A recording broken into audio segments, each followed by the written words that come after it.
From the Foundation Studio right here on Biloxi's Back Bay, I want to welcome you to SuperTalk Outdoors, where we celebrate every single Monday at lunchtime the world-class outdoors of the state of Mississippi, because we are the capital of the outdoors in America. I want to thank you for joining us on the powerful SuperTalk Mississippi Radio Network, or on SuperTalk TV at C Spire TV. But some of you are actually watching on YouTube or Facebook or listening on your favorite podcast. It's December the 11th. 2023. I want to thank the title sponsor of SuperTalk Outdoors, the Foundation, formerly known as the Foundation for Mississippi Wildlife, Fisheries, and Parks. They're the only outdoor foundation that directly supports the Department of Wildlife, Fisheries, and Parks. And also, more recently, the Mississippi Department of Marine Resources was also added to the area of giving for the foundation. So, foundation's expanding under terrific leadership. They've never been more aligned than they are today, and I'm thrilled to be associated with them. By the way, the views on this show are mine, not those of the foundation. When it comes to the outdoors and outdoors issues, you can count on me to say what needs to be said. Hey, you can tell I'm a little under the weather today. I had a hunt of a lifetime last Wednesday. We'll talk more about that in a second. But my friend Jake Carter was with me. I call him my hunting son. He had the sniffles. And we didn't think twice about it. We had a great hunt, came home. He went to get tested for COVID. He has COVID. And so subsequently, I was going downhill fast and ended up in bed for 3 days. And this is the first kind of morning I've been up and feel pretty good, actually. So maybe I've turned the corner and we move forward. But I wouldn't trade last week for anything. It was just an incredible day in the outdoors. I want to share something with you. You heard me read this maybe a month, 5 weeks ago, but it really is the theme for SuperTalk Outdoors, and it's going to be sort of the basis for the conversations that I'm about to have. So let me share what I wrote and posted at the SuperTalk Outdoors Facebook page, and here it is. The Mississippi hunting tradition is about bonding with family members and strengthening relationships. It's about providing an opportunity for generations to come together to share experiences and pass down knowledge and skills from one generation to the next. Trips to hunting grounds involve storytelling and laughing uncontrollably. It's about teaching valuable life lessons and a respect for nature and instilling a sense of safety and responsibility in each other and our kids and grandkids. And it's about a year-round appreciation for our outdoors landscapes and deeply understanding how those landscapes define us. This is hunting. I am thrilled to have my next guest, or my first guest actually, Andy Gipson, who's the Commissioner for Mississippi Department of Agriculture and Commerce, and a good friend, someone I really enjoy spending time with.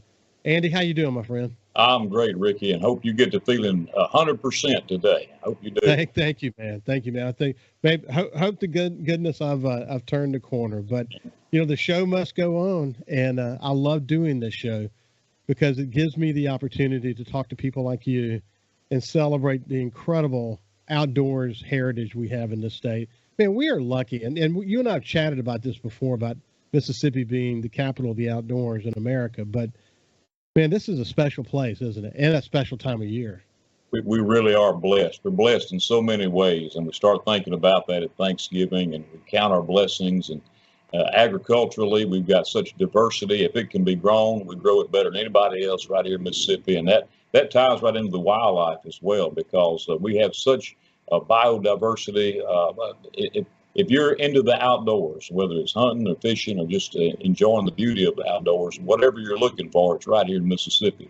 So we have definitely been abundantly blessed, and we can thank the Lord for all those blessings. Well, listen, as you contemplate the harvest season that sort of comes to an end as we enter into hunting season, you look back on this harvest season, and man, I'm hearing just great stories all across the state. We needed a good year, didn't we? We did. And, we have had one of the worst droughts that we have ever experienced, at least since the 1980s. We know it was at least that bad. But yet, as you know, in the Delta, we're blessed with abundant water. That's another blessing that we have. And so a lot of the farmers in the Delta who are able to irrigate their crops are reporting really great harvest in terms of cotton and soybeans and other crops. So I'm really excited about seeing those final results. But we got to understand there are some areas where there was not irrigation, and a lot of those crops burn up because of the drought. But at the same time, we can all be thankful that our farmers have persevered through this, and we're looking forward to seeing the results of harvest, and they getting ready and thanking the Lord for the rain that we're getting right now. But getting ready and already thinking. I'm talking to farmers now about what they're planting in the spring. So it's a continuous cycle. This is a great break in that cycle that we can enjoy the great outdoors and go hunting and make those family memories. And we'll get back to the outdoor tradition here in a second. But I am curious about, you and I've discussed this before, but the Ukrainian war and all the unrest around the world, it has this sort of dynamic effect on prices. The farmers are constantly thinking about, okay, what is my crop going to be? And it hasn't, the mix has been different the last couple of years. Do you expect that to change next year, or it still be kind of up in the air? Well, it's definitely going to change in some respect. The things that are happening around the world with the pressures being brought to Taiwan, for example, by China, and the pressures that are being brought to Ukraine by Russia, the war that's ongoing, where Ukraine is really the breadbasket of Europe, and that has had a huge impact on the demand for our grain crops here in America. And then you've got this ongoing Middle East conflict that's affecting everybody, and the uncertainty there. So, there is no crystal ball that anybody can look into and see exactly what's going to be the best mix this year. But as I mentioned at the beginning, Mississippi is so blessed that we can really grow whatever the demand is. And so we have farmers who've done this for many, many years. They can look ahead, and whether it's planting a little more cotton this year or a little less, or soybeans, we've seen a huge uptick in demand for soybeans. And as a result, prices have gone up. And in the last 3 or 4 years, soybeans have done something they had not done before, and that is surpassed the market value in Mississippi of our wood products. Wood products, forest products, has always been our number 2 commodity, but soybeans came in at number 2 for the last 2 or 3 years due to this global shift and demand of additional grain and grain products. So I think. I cannot tell you. I know I can't tell you what the future is going to hold, but I think farmers and the experts that look at this will be able to come up with a mix of what seed to put in the ground. And by then, we believe we'll have enough moisture that everybody can get busy and have an abundant 2024. Yeah, listen, you can literally hear the ground sucking up the rain as it comes in. Yeah. In areas that usually hold water on the farms that I'm involved with, it just soaks it up. But I mean, it's going to take a pretty good amount of rain to get things back where they were, isn't it? It is. We're not over this yet. We are getting good rains. We had a great rain over the weekend that passed through with some storms, unfortunately. But we're thankful for the rain, and we're looking forward to seeing that accumulate over the winter months. And before you know it, we'll be looking at planting season again. But our farmers have this down to a fine art, and they are going to make the most of this. And with the rainfall that's coming, we're going to have a good planting season, I'm sure. The average Mississippian, I don't think, fully appreciates the roles that farmers are playing, Mississippi farmers are playing in the world economy. It's extreme, isn't it? It is. I get the privilege of representing Mississippi all over the world, and I want you to know, and all our listeners to know, Mississippi is viewed as a worldwide leader when it comes to production of agricultural products, food products, fiber.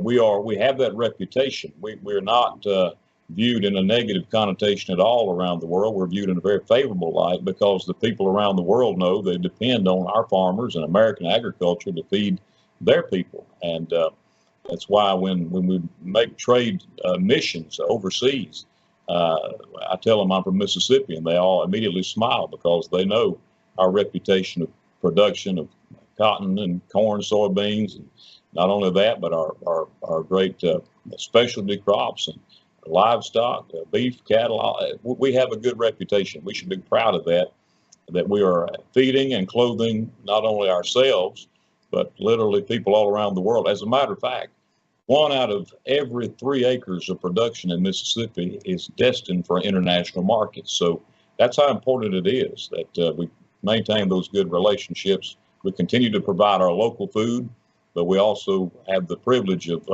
growing the economy for the state of Mississippi and selling to other nations around the world. My friend Jake and his dad Rick have gotten into Wagyu beef, and big time actually. And I'm familiar with them. Yeah, I know that's really popular. Yeah, hey, when we come back, we'll continue our conversation with Andy Gipson, and we're going to talk about the Mississippi hunting tradition and what it means to him. We'll be back after this. Welcome back to Super Talk Outdoors. I have my friend Andy Gipson, and always, Andy, as we chat during the breaks, it's always a great time to catch up with you.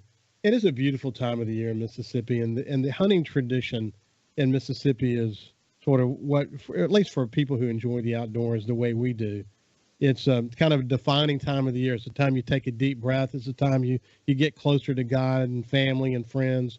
You got a rich tradition in your family as well, don't you? Yeah, we do. I was privileged to grow up. We grew up on a small farm here in central Mississippi, and always this time of year, my dad would get us boys together and say, let's go hunting. Whether it was hunting for squirrels in the woods, or whether it was quail hunting, which we continue both of those today with my children, or deer hunting. We love to get outdoors, and it's as much about family and making those memories and just spending time together. You know, time is such a valuable asset. I think we take it for granted, but we all have 24 hours a day. How we use that is the best investment decision that we ever get to make. And this is the time we can really focus on spending that time with our family. And my memories with my dad and with my brothers. I have 2 brothers, and we just grew up doing a little bit of everything this time of year. We look back as we get together at the holidays and think about some of those memories. And now my wife Leslie and I have 2 sons and 2 daughters, and all 4 of them are great outdoor enthusiasts and love to get out in the woods and hunt. And we love to take them because, again, it's that investment of time that makes all the difference for our families at this time of year. Listen, I have a son who lives in New York City, and if it weren't for fishing and hunting that he loves, the times that we would still, his mother and I talk to him at least every other day on FaceTime and all that. That's the beauty of new technology. But he can't wait to get home next Sunday, and we're gonna spend some time with the family, and then we're headed to the Delta and spend some quality time together. But you think about brain drain. A lot of kids have had to, too many. Let's put it that way. Have had to move away to pursue their careers. What a great way to bring them back home. Hunting's that glue that keeps families together, isn't it? It is, and on our farm where we live today. My son, one of my sons, has really taken interest in managing our farm with a view to wildlife habitat. And so he has, for example, we cleared a tract of land of all the pine trees off of it a couple of years ago, and he replanted that in native prairie grass and in wildflowers for quail. And we actually now have quail coveys that are over there. I can hear them calling for the first time in decades, actually. So that is a key part of what it means to be a conservationist.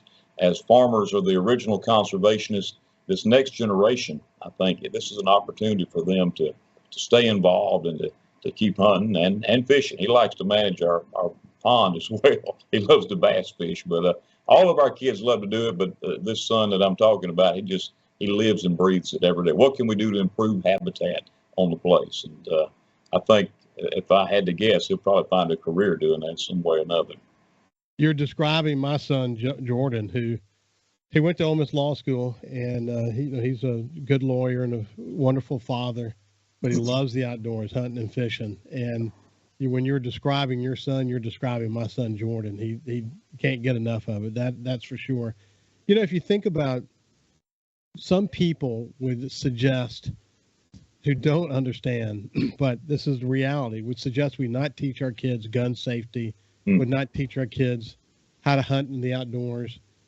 Anyone who thinks that doesn't fully appreciate the kind of responsible adults that we're creating from teaching them those activities.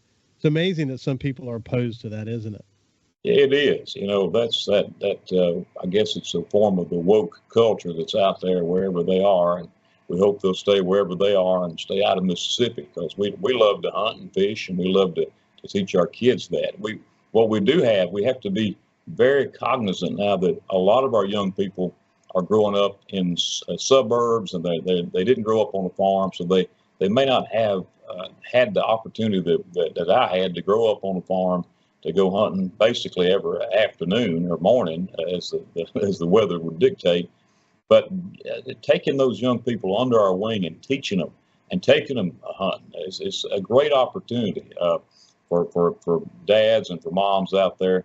Don't miss this opportunity at this time of year to cultivate that sense of responsibility and appreciation for the great outdoors, because it is about conservation.